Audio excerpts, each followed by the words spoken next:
Hello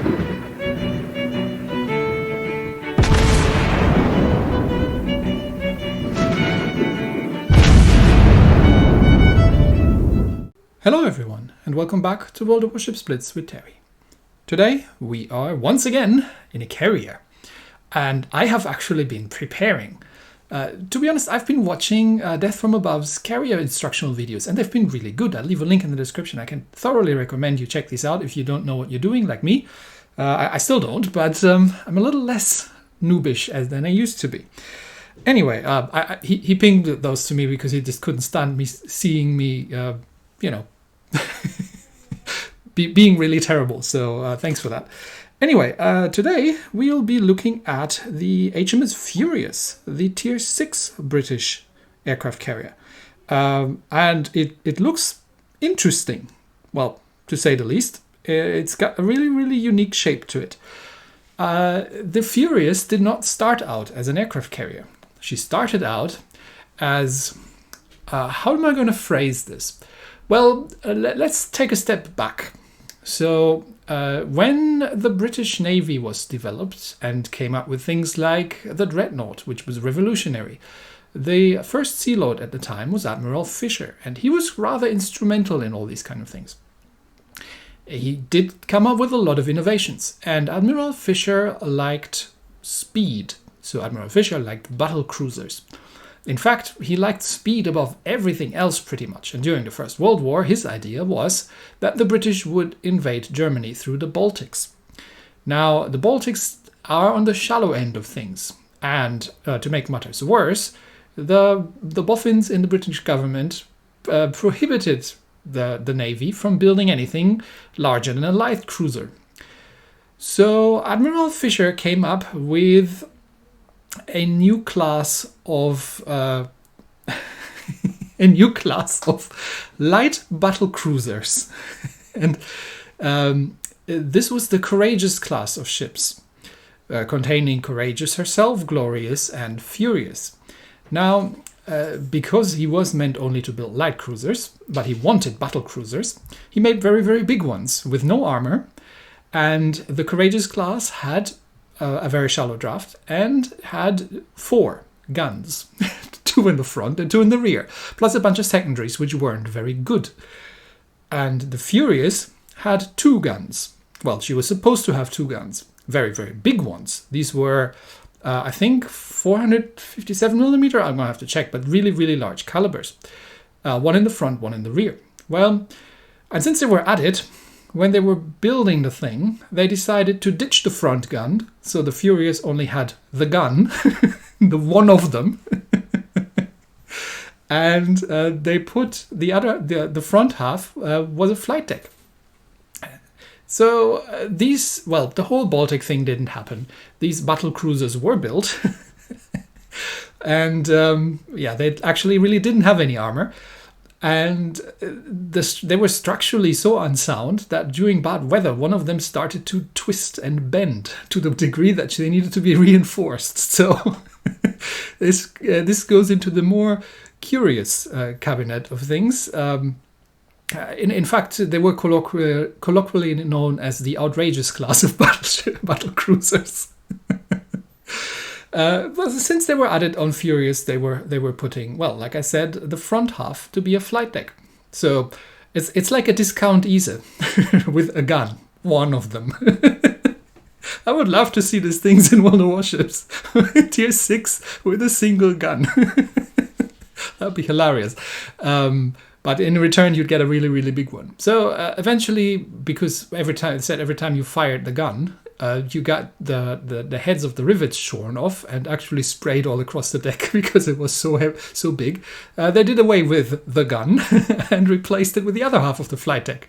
Now they had a new problem, because now, they didn't get rid of the superstructure. So you basically had what you would get if you took an Ease and put 2 flight decks on the thing.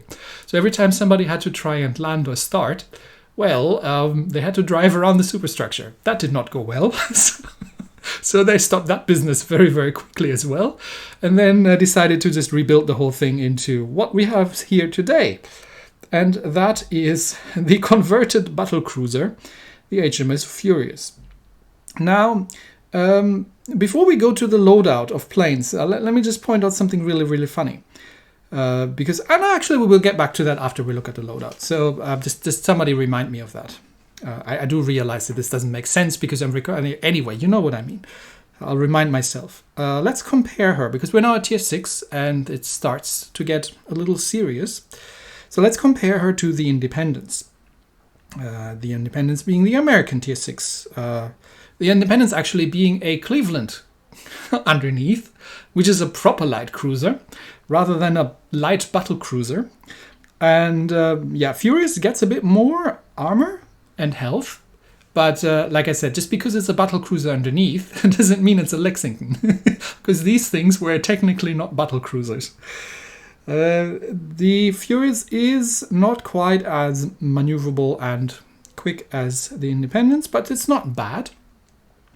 She has the 102mm dual-purpose guns, and this is better than what the Independence has, because the Independence, in that regard, is somewhat original Furious fanfic, in that she has 2 guns. It's even worse, because there's one on each side, so you can only use one at a time. The Furious actually has a decent gun layout. Let me show you that very quickly. Where can I best... let's do this. So these guns, you see over here, are actually twin turrets. So we've got one in the rear, we've got 2 on the side, and then we've got one in the front, which means that on a full broadside she actually gets 8 guns to bear, which is not terrible for an aircraft carrier. So let's get back to our comparison. Besides the guns, what do we have in terms of planes? So the Furious gets the Fairey Barracuda Mark II, so the improved engine version, as dive bombers and torpedo bombers. So these are replacing the swordfishes from the biplanes from the earlier things. Once again, it's a relatively small air group, so we get 10 dive bombers compared to the Independence's 15, and they're not quite as good. I mean, although they do get 3 bombs each, they are small, like more lightweight bombs, so they do less damage and have a much lower fire chance. She gets the same amount of torpedo planes. And these actually have a lot of health compared to the TBDs on the Independence, which is surprising, but the torpedoes aren't quite as good. So the torpedoes are still rubbish. And it's the same setup with 2 planes dropping 2 torpedoes each. And she gets fighters now. Now, once again, fewer fighters than the Independence. The Independence has the F4F Wildcats. And the Furious has the Blackburn Skewers. Now, the Blackburn Skewers were not actually dedicated fighters. They were actually dive bombers with a secondary fighter role. And they have a surprisingly large amount of hit points, given, maybe because they were rather sturdy.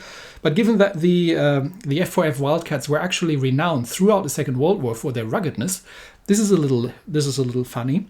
They don't do a huge amount of damage, but they have a slightly better dogfight efficiency against other fighters. Once again, you only get 6 of them. So now I do remember that I was going to show you something funny. Now, if we look at the model here, these things here that we see in the rear, with the relatively high-mounted wings, these are the Barracudas.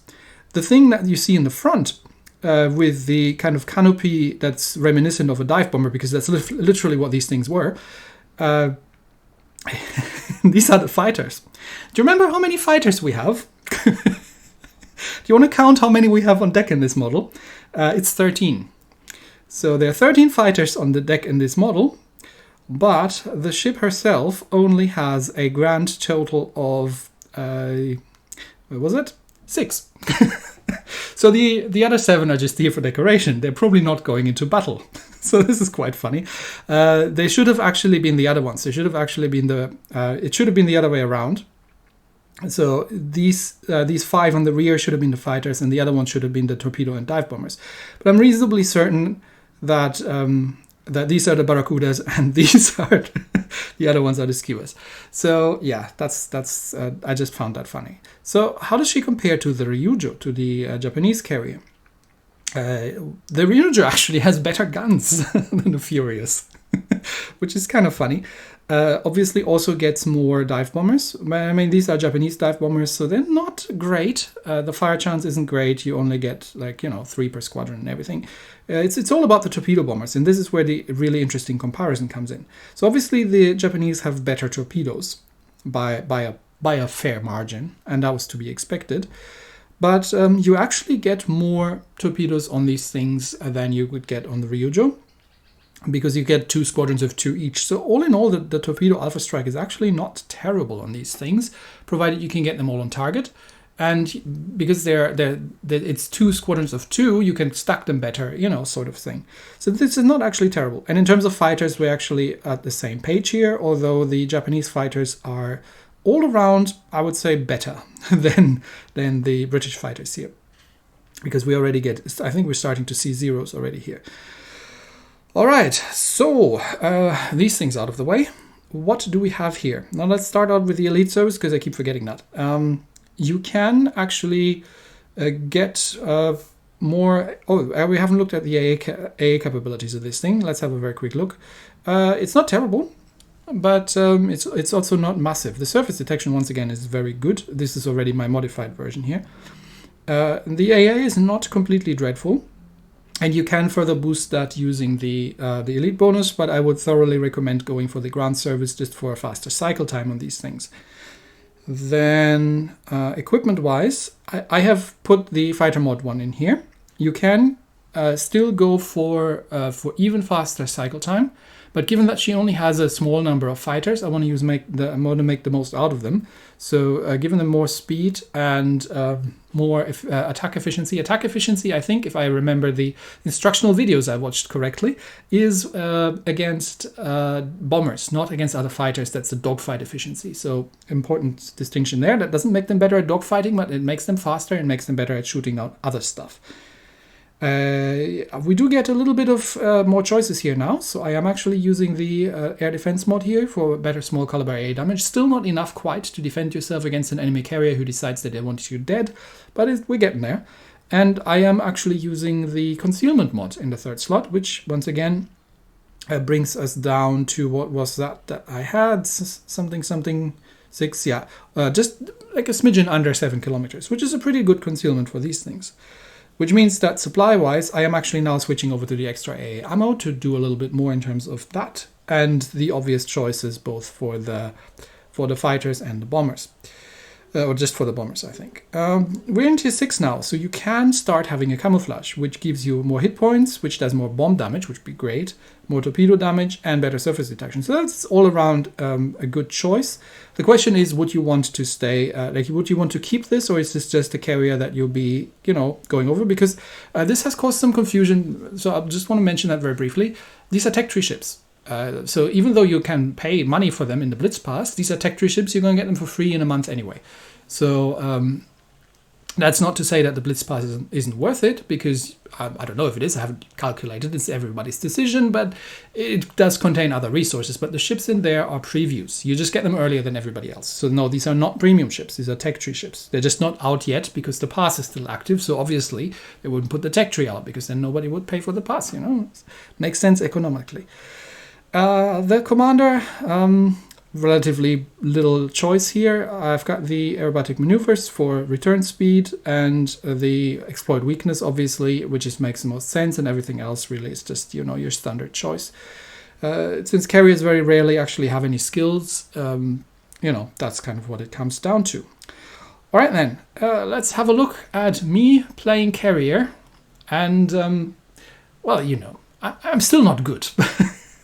But I hope I'm a little better than last time, so I don't disappoint the carrier players out there too much. Let's go. We're playing our first battle on Trident in Domination. I do apologize for the bots, but you know how it is with matchmaking these days. It tends to be very aggressive in throwing bots at you. We are up against an Independence, and it's a bottom tier game, so we have Gneisenau, Warspite, Bot Fuso, a Graf Spee, and 2 bot Fubukis. So no destroyers that I actually need to hunt, because all the destroyers here are from our team. Are bots in both teams. So Oh, no, actually, we do have a Mayhem on our side. No, I'll take that back. And an Akatsuki. Okay, we do have... So I was right. Their destroyers are in our team. The other destroyers are bots. Right, so we actually should have a pretty decent advantage here. Unless the Independence is doing an absolutely excellent job of this. So first I'm going to get out the fighters and start some scouting and see if I can find anything. Now, just because they're bot destroyers doesn't mean that they're not annoying and they can capture things, even though bots technically don't do that. But I am sending my fighters out, and given that the Independence is showing up here, I'm trying to get not to have to bait the enemy fighters, but I think it hasn't worked. So he's been careful with that. So I'm just going here to chase after the dive bombers, and I might get my fighters baited in return, but I do need to manage my own bombers. There is the Graf Spee. I'm just going to drop something on the Fubuki because bots don't Damacon. If I can get a fire, no, I can't get a fire, and my dive bombers are obviously being shot down. But my fighters haven't gotten baited, so I am going and trying to chase after the enemy ones. Just for a little bit, just to see if I can shoot something down, but I think I haven't managed to. So second dive bomber wing, second torpedo bomber wing out against the Graf Spee, and he's slowing down. So I'm just going to drop that, and I've spotted the other destroyer. So if someone can do something about that, that'd be great. Once again, trying to see if I can bait the enemy fighters. Okay, that's it. But the fighters are retreating there, so that's a flood, but he's Damacon that obviously. So now I'm sending the dive bombers again, and I think I just got my fighters baited. Yes, I did. So the Independence player definitely knows what they're doing. I mean, they've baited over a Fubuki, which isn't going to do a great amount of damage, but we definitely we shot something down, so we might see something. I'm trying to go for the perma flood here and perma fire on the Graf Spee. The Graf Spee obviously realizing that is running. And it looks like we have an AFK battleship on our side, so that's unfortunate. Okay, that's a permaflood on the Graf Spee, which means that the second torpedo drop isn't all that important. It's just there for the additional damage. And once again, I'm back to managing my fighters and trying to give some air cover to the Mayhem over there. But he has been dropped and set on fire. I was a little bit late there, sorry buddy. But I am still trying to get in to do something about the torpedo bombers. And yeah, the Independence player definitely knows what they're doing, and the Mayhem didn't, because the Mayhem is now very dead. And I need to get my fighters back out there, such that they're not getting baited, but I haven't really managed to shoot anything down. And I'm going to try and get the kill on the Graf Spee there, because the Mayhem has managed to capture B-Cap, and I'm once again shooting down some enemy fighters, I think. So I am trying to finish off that Graf Spee. I'm ignoring the bots mostly, but we are about to hold 2 capture circles. So I know the Independence is right there, and he's probably giving air cover. Okay, Warspite's coming in. So hopefully I can kill the Graf Spee, and then I'm going after the Warspite here. And yeah, the Graf Spee is dead out of the Warspite, and fighters vectored back in again to do something about the torpedo bombers that are coming here. That's a flood on the Warspite, so let's keep that in mind. And I'm just chasing after the enemy torpedo bombers and trying to do some damage here, but you know, it's tier 6. I am going to move forward a little bit. Yeah, he's definitely chasing the destroyers, but he's missed that one completely, because the Akatsuki actually knows what he's doing. I don't know why he's back here, though. I mean, there's nothing dangerous. There's just battleships out there. Why are you back here? And I am actually now a little bit in danger myself. I am trying to get a fire on the Warspite, because he was flooding earlier. But I don't know. I don't know if his damage count is off cooldown. Doesn't seem to be the case. I think that drop is too early. Yeah, that was... no, I still managed to hit one, but it is a double fire by the looks of it. Again, not bothering with the bot. He has slowed down, so my second drop should go in.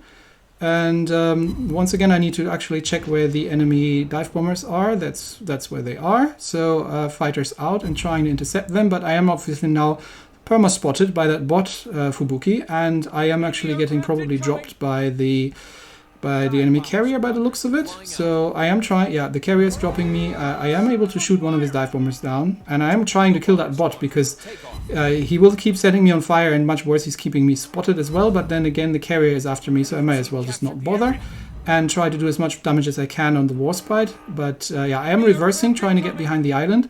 But at this point, and heal up a little bit. At this point, with the carrier focusing on me, there's relatively little I can do. I can probably still get some hits in, but they're holding all 3 capture circles, so this battle is already lost. Our destroyer, we've got an AFK player battleship. Our destroyer is not playing the capture circles. Okay, I was about to use my guns to kill that bot, but finally the bot is dead. And I am just dropping the Warspite here as much as I can before I inevitably go down, because there come the enemy fighters again. And I think my fighters have been shot down, so I am completely deplaned when it comes to fighters. I still have the other ones. But yeah, the battle is lost at this point anyway, so there's absolutely nothing I can do other than do some more damage to the Warspite. Is he going reverse? It looks like he's going in reverse, so I am going to drop the dive bombers a little behind him. Yes, I know I should have probably been using the return home button. I've realized these things. Okay, that's a flood, but the Independence has taken me out at this point. So yeah, there's still, and he Damakon the flood, so there's still really nothing more I can do. But yeah, that Akatsuki is not helping by guarding the AFK battleship back here, and that battleship obviously isn't helping anyone either, because we have now lost, and we would have lost anyway because of points. The Warspite has survived, and the Gneisenau is still on full health. And yeah, that Ismail isn't going to be doing a great deal of good to anyone. I mean, you never know what happened to people being AFK. This kind of thing happens, but yeah, we definitely lost that battle. But I am somewhat proud of myself. I've done 67,000 points of damage, and I haven't actually, except for that single drop onto the bot Akka in the beginning, I haven't actually really, done badly. I've been only attacking the players. The Ismail isn't AFK. Will you believe it? He is not actually AFK, or just came online. I mean, it's possible that that he had connection problems, that he's just coming online. In that case, sorry, but yeah. He is definitely moving forward now, so maybe connection issues, but yeah, that pretty much has sealed the game for us. Now it's just the Akatsuki left, and it doesn't matter. We would have lost anyway. But yeah, so the one thing I'm kind of trying to do much better now is to spot destroyers, actually torpedo destroyers, and we can observe the Independence here doing that to the Akatsuki. Although he isn't using the return home thing, but I think the battle is over at this point anyway, because we lost on points. So yeah, the Independence actually takes the win here. Well played. And let's see where I come in my team. Given that we've had one player who was AFK most of the time. Hey, I came on top in a carrier in the bottom tier. I am proud of myself. I did a lot of fire damage and flooding damage. Look at that. And yeah, the Mayhem didn't survive long, and the Ismail was most AFK most of the time, so yeah, that was pretty much all she said. But let's do that again. And this time around, it's Scorching Islands with a base capture, and we're up against an Erich Löwenhardt, the premium tier 6 German light cruiser, which happens to have airplanes on it. Still, once again, bottom tier battle. It's Colorado, double Fuso, a Sirius, a Jervis, and a Gnevny. So full set this time, players. No bots around here, and 2 destroyers for me to deal with. Yeah, spotting destroyers and keeping them spotted for our own ships is a good thing to do. So let's get our planes out and do some scouting. Once again, the relatively low number of fighters actually means that you do have to be a little bit more careful in conserving them and observing the health. And if they are getting damaged, then just kind of get them returned, because you have a relatively fast cycle time. So don't spend too much time out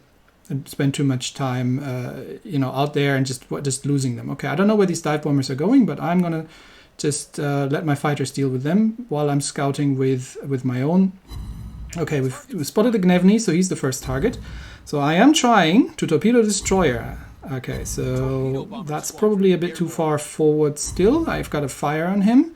He is not Damaconing by the looks of it, and I think I need to go a little bit further still. Okay, let's try that run and see how that looks like. Gnevny is a very fast destroyer, and he is turning, but I got one torpedo hit in, and I shot his rudder off, so that's good. But he's donked against the island, so unfortunately I didn't manage to get my second torpedo bombers around in time. But I am getting my fighters over to the other side, because there's still a second destroyer out there, and I don't know where it is, so I want to see where it is. Oh, there's the Jervis spotted. I know dive bombers are not ideal against destroyers, but it's all I have around right now, and I do want to move a little bit ahead. But definitely positioning my fighters there, because that way they're keeping the Jervis spotted. I mean, not that the Jervis is making a great deal of attempts to conceal himself, because he is literally sailing around in front of everybody. Colorado, maybe not so much. Fuso might be a better choice. Colorado has a lot of AA, so let's not do that. But yeah, my fighters keep the Jervis spotted if he was going to try and go undetected. I don't know where the Gnevny went, so I might have to go look for him. Okay, that's a bad drop. But let's try that again. That's with a little bit further away and with the return, and that should be a better one. Yeah, my fighters are just chasing down the enemy torpedo bombers and harassing them and trying to reduce the amount of torpedoes that are going out there. So just, you know, doing what I can to help out. And there's more dive bombers coming, so, you know, just sort of keeping my fighters there. And this next torpedo bomber wave going against the Fuso again. Still no fires, but we know where the Gnevny is now. And I think the right flank is relatively clear. We have lost the destroyer on our side and so far not sunk anything, so we're going to have to start doing that at some point. Okay, so that should work, and then second drop coming in there, and he is running from torpedoes, so he's not going to be able to turn, shot his rudder off. And we are setting the second torpedo run in, and that was 2 torpedo hits once more. Unfortunately, I'm flying my torpedo bombers in the whole bulk of the ships there, which isn't ideal, especially that the Colorado is this close. So we know that the Gnevny is there. Have we eyes on the Jervis? It's probably that smoke there. Okay, I'm just going to try and kill the Fuso, because that's literally the only ship that is close here. In the meantime, getting some fighter cover over here for the Fushun. Yeah, we know where the Jervis is, and I'm just gonna try and donk on the Fuso here and try to get him killed. Or maybe I'll take the Jervis and I do some deception, because the Jervis is in a turn and he's just seen me drop the Fuso, so he probably doesn't expect me to drop him. I don't know. No, that's a bad drop, Terry. Don't do that. Okay, that was complete nonsense. Maybe with the Gnevny. Let's try the Gnevny, because he's isolated and he's actually closer here. So once again, we get some spotting done. We know where the enemy carrier is. But yeah, our dive bombers are getting shot down. And I am sending some torpedoes here. Once again, a bad drop on the Gnevny. And I do need to actually return my fighters. But I'm not sure if I'm actually paying attention at this point. This is a very furious battle, if I may say so myself. Just trying to deter the destroyers and keep them constantly under air attack. And see if I can... Yay! I've taken the Jervis out. Now we're doing a drop on the... Fuso. Yeah, just constant harassment and trying to keep him away from our own ships, because we only have a Pan-Asian destroyer there, I think. Still no flooding, but he is going to run into some... Are these the deep water torps? Yeah, he's lost his rudder. He's still burning. And second torpedo drop. Let's see if we can get a flood on this guy as well. Yeah, that's the flood, and that's the kill. Perfect. So that leaves one destroyer on the enemy side, and we know where he is. He's right in the middle there. There's the Gnevny.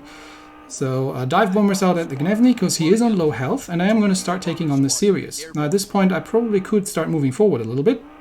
My fighters are once again chasing after the enemy torpedo bombers, trying their level best to shoot something down here if they possibly can.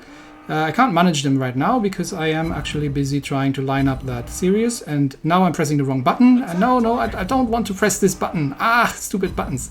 But I still managed to actually hit the Sirius, so I'm not sure if my second one is hitting, because he is back in his smoke. Yep, still 2 torpedoes on a smoke-trap Sirius. Not bad if I had my say-so myself. Okay, fighters, you need to do something about those enemy planes, but I think they are starting to crack. They're down to 3 ships, and my team's done a great job of helping out. Some more torpedo bombers, and see if I can get the Sirius killed. But he's probably going to die to fire, so I'm going to start. Dropping the Löwenhardt, and let's just drop the Colorado as well since we're here, just to keep everybody on their toes. Maybe I can get some permafire set. I don't know, but he is turning, so I'm not sure. This might hit. And yeah, that's 2 hits, and then we get the second drop on from the other side. No, that's not good. A little bit further up. Dive bombers also on the Löwenhardt, not on the Colorado. It's generally not a good idea, but he is running in into all the torpedoes, so that torpedo drop might still hit him on the rear, just about. Oh, just 1. Okay. Yeah, I should have dropped. These things are faster than I thought. Okay, I don't really need the fighters there. He is still sending torpedo bombers out, so trying to probably kill our Black New Mexico. So still getting my fighters here on target, but he has been taken out because they are now threatening the Cap, and the last one's the Colorado. So I really don't have any other choice than dropping that thing. So I am going to start just sending planes out against the Colorado at this point. I still have 3 fighters out there, which is good, because I don't need. So now I wanted to actually, move a little bit forward. But the battle is over. It's only 20 seconds left. So I'm just going to top drop the Colorado and get some more get some more dive bombers on target and just rack up some more damage all in general. And that brings me up almost to 50,000. So it hasn't been flawless. Hasn't been a perfect battle by far. I've missed a bunch of torpedo drops that I really shouldn't have missed. But I think overall, in terms of, spotting destroyers and keeping them harassed and keeping them away from breaking anywhere through, I feel like I've done a little better this time around than I usually do. So, I'm nowhere near good yet, but I am pleased with this outcome. Let me put it that way. So, the Furious is actually not a terrible ship. It's not easy to play because you do have to manage 2 torpedo bomber squadrons. But because there are 2 torpedo bomber squadrons, you can be a lot more flexible. Let's say like you could do cross drops on destroyers. You can hit multiple targets if necessary. It is not something you can do in the Independence easily. Because while you do get a bigger air wing, you do only get one of them. And they have more hit points, which means they're not as easy to swap out of the sky than the bigger air wings, which have in total more hit points than the small air wings. So I find for a carrier, it's actually relatively fun to play, even for me. So I don't have the comparison with the Japanese or with it's been a while since I played the Independence, but I think it's not an absolutely dreadful machine. I think it's quite fun actually to play. So that's that. And like I said, these are tech tree ships. They will come out for free eventually. And that's it for now for me with with carriers. I am going to take a break from these things, but I am somewhat more confident, and I will probably get some more carrier reviews in the future for you. So until then, that's it for today. Thanks everybody, and I'll see you next time. Bye bye.